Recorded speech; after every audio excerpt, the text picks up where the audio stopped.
Alhamdulillah.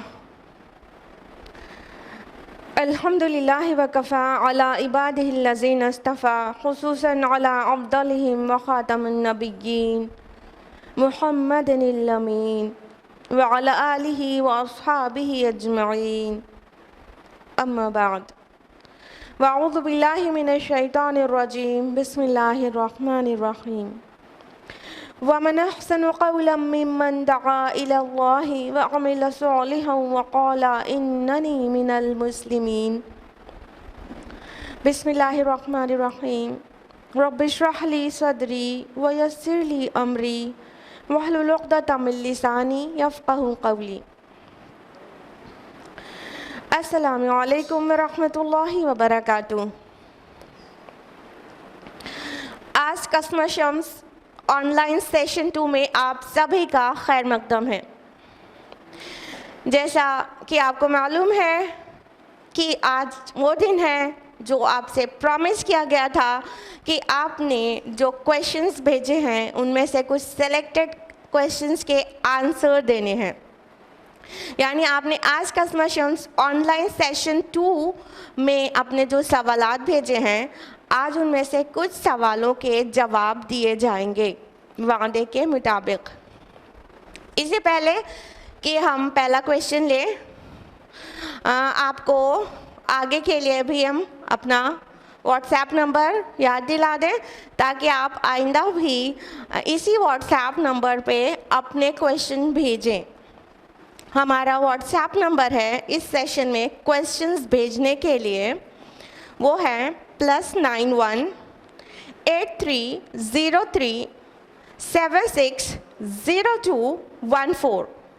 پھر سے ہم ریپیٹ کر رہے ہیں کہ آئندہ بھی آپ کو اپنے سوالات بھیجنے ہیں تو اس نمبر پر بھیجیں +91 8303 760214. تو آج کے بعد سے آپ کے جو کویشچنز ہوں گے وہ انشاءاللہ نیا جو سیشن ہوگا نیکسٹ آن لائن سیشن 3 اس میں انکلیوڈ کیے جائیں گے. تو آپ نے ابھی تک جو سوالات بھیجے ہیں ان میں سے کچھ سوالوں کا جواب لے کر آج ہم آپ کے سامنے حاضر ہیں. تو سب سے پہلا کویشچن جو انکلیوڈ کیا جا رہا ہے وہ ہے first question is from brother Arif Baig جو کہ بسنا ضلع مہاسمند چھتیس گڑھ سے بلانگ کرتے ہیں. لکھتے ہیں السلام علیکم. وعلیکم السلام ورحمۃ اللہ وبرکاتہ. Brother his question is how can we increase our ایمان. بردر عارف کا سوال ہے کہ ہم اپنا ایمان کیسے انکریز کر سکتے ہیں. یہ اتنا پیارا سوال ہے کہ میرے دل نے کیا کہ اس کا جواب سب سے پہلے دیا جائے، یعنی یہاں سے شروع کیا جائے.